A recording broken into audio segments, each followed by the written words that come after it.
বন্ধুরা, আমি Priyanka, welcome back to my channel. বন্ধুরা, আজকে আমি বানিয়ে দেখাবো একটি দারুণ শাকের রেসিপি।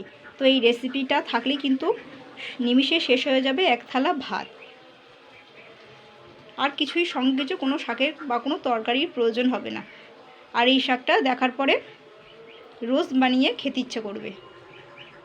তো বন্ধুরা, দেখতে পাচ্ছেন আমি কিন্তু এই কচু শাকগুলো কিন্তু এই কালো রঙের আমি কিন্তু কচু শাক নিয়েছি। এই কচু শাকগুলো কিন্তু আমি সবার প্রথমে খোসা ছাড়িয়ে নিয়েছি। খোসা ছাড়িয়ে এরকম লম্বা করে কেটে নিয়েছি।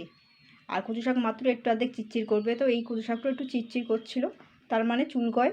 তো যাই হোক, দেখতেই পাচ্ছেন এতটা কচু শাক, তো এই এতটা থাকবে না, একদম 4-5 গুণ কমে যাবে, মানে হাফেরও হাফ হয়ে যাবে। তো যাই হোক, এবার আমি জল দিয়ে এটাকে সিদ্ধ করতে দেবো। জলটা কিন্তু আমি 2 গ্লাসই রাখবো, তার বেশি না, যেহেতু কচু শাক থেকে কিন্তু অনেকটা পরিমাণেই জল বেরোবে। 2 গ্লাস জল দিয়ে দিলাম, পুরোপুরি জল দেওয়ার কোনো দরকার নেই। এবার আমি এর উপর দিয়ে নুন হলুদ দিয়ে ভালো করে সিদ্ধ করে নেবো। মাঝে মাঝে একটু হাতা খুন্তি দিয়ে নেড়ে নেড়ে দিতে হবে। নুন সিদ্ধ করার সময় কিন্তু নুন হলুদ তো অবশ্যই দেবেন। দেখুন, কচু শাকটা কিন্তু অনেকটাই ছিল, উঁচু ছিল অনেকটাই, তো আস্তে আস্তে কমতে আরম্ভ করেছে। তো এইভাবে আমি কিন্তু উল্টে পাল্টে দেবো, আর আপনারাও কিন্তু তাই করবেন। কমতে কমতে কোথায় যাবে দেখুন এইবার।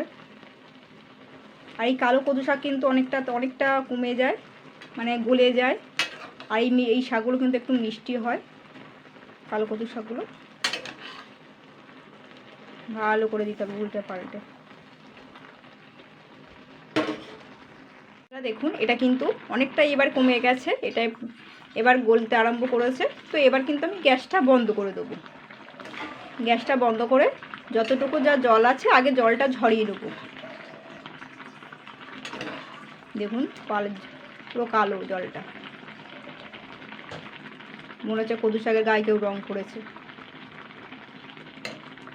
তো বন্ধুরা দেখুন, আমি কিন্তু কচু শাকটা কিন্তু সিদ্ধ করে কিন্তু জলটা তুলে নিয়ে নিগড়ে নিয়েছিলাম, গরম জলটা ফেল দিয়েছিলাম। তারপরেও কিন্তু 2বার ঠান্ডা জলে ধুয়ে ঠিক নিগড়ে আমি নিয়ে নিয়েছি।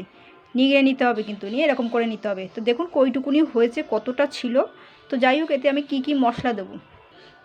তো এখানে কিন্তু গুঁড়ো মশলা বলতে আমি ঘরোয়া উপকরণ দিয়ে আমি করছি। 1 চামচ নুন, চিনি, হলুদ গুঁড়ো 1 চামচ, জিরে গুঁড়ো 1/2 চামচ, আর লঙ্কার গুঁড়ো কিন্তু একদম হাফেরও হাফ চামচ নিয়ে, মানে খুব সামান্য নিয়েছি। গরমে তো লঙ্কার গুঁড়োটা না খাওয়াই ভালো।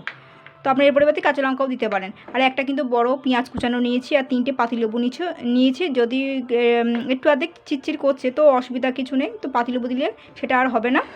এর পরিবর্তে আপনারা যে কাঁচা তেঁতুল উঠেছে বাজারে, সেটা দিয়েও দিতে পারেন। মানে পাকা যে তেঁতুলটা উঠেছে সবে, সেটা দিয়েও জল গুলেও সেটাও দিতে পারেন।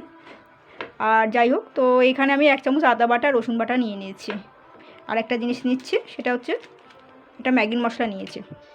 বন্ধুরা দেখতে পাচ্ছেন কড়াইতে কিন্তু আমি তেল দিয়েছি। তো আপনারা চাইলে সরষের তেল দিতে পারেন, আমি রিফাইন্ড অয়েল দিয়েছি। এবারে সাদা জিরে আর সামান্য 1 চিমটি শুকনো লঙ্কা দিচ্ছি ফোড়নের জন্য। তো দেখতেই পাচ্ছেন বন্ধুরা, জিরাটা কিন্তু হালকা লাল লাল করে সুন্দর ভাজা হয়েছে, মানে গন্ধটাও বেরিয়েছে সুন্দর। তো যাই হোক, এরপরেই কিন্তু সবার প্রথমে পেঁয়াজ কুচানোটা দিতে হবে।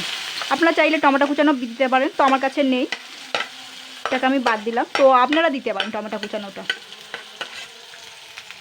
এবার আমি পেঁয়াজটাকে জাস্ট 1 থেকে 2 মিনিট নাড়াচাড়া করে নেব, খুব বেশি পোড়াবো না পেঁয়াজটা। তো পেঁয়াজটা কিন্তু জাস্ট 2 মিনিট নাড়াচাড়া করেছি, খুব বেশি লাল লাল করিনি।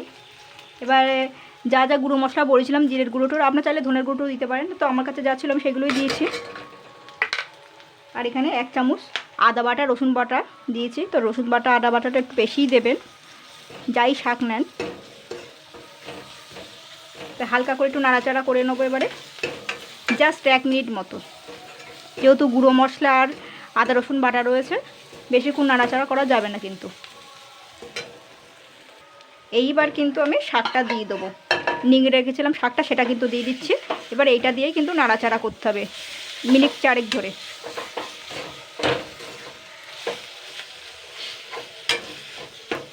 আমি আর একটা জিনিস ব্যবহার করব, সেটা আমি বলতে ভুলে গেছি, সেটা হচ্ছে গোটা কয়েক ছোলার বুট দিয়ে দিচ্ছি, যেহেতু নিরামিষ। এবার এইটা দিয়েই আমি একসঙ্গে নাড়াচাড়া করব, তাতে ছোলা বুটটাও ভাজা হয়ে যাবে।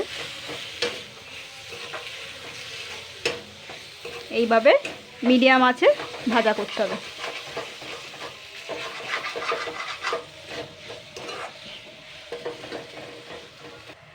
তো বন্ধুরা আমি কিন্তু 3-4 মিনিট ধরে ভালো করে নাড়াচাড়া করে নিয়েছি। আমি আর তেলও বেশি দেইনি গরমে।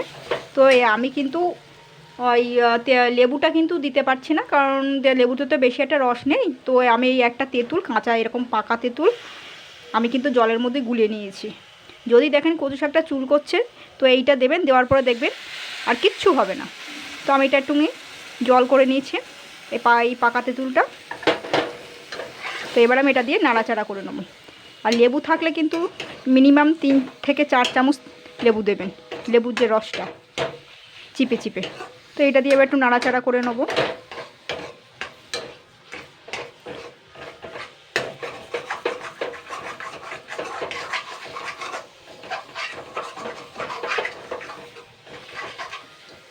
তো বন্ধুরা আমি কিন্তু ভালো করে কিন্তু তেঁতুল গোলাটা জলটা দিয়ে ভালো করে কিন্তু মানে ভেজে নিয়েছি শাকটাকে, ভালো করে আর কি নাড়াচাড়া করে নিয়েছি।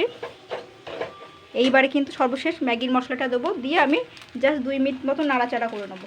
আর ম্যাগির মশলা সবটাও দিতে পারেন, আর এই কটা হলে 1 চামচ দিলেই যথেষ্ট, তাতেই একদম ফাটাফাটি হবে। আমি জাস্ট 1 মিনিট থেকে 2 মিনিট, আর বেশি না কিন্তু। এবার আমি গ্যাসটা অফ করে দেবো। এবার আমি একটি পাত্রে তুলে নেব। দেখুন আমি কিন্তু কোনো রকম বেশি তেল এক্সট্রা কিন্তু তেল দেইনি, আমি অল্প তেলেই করেছি। এইভাবে করবেন।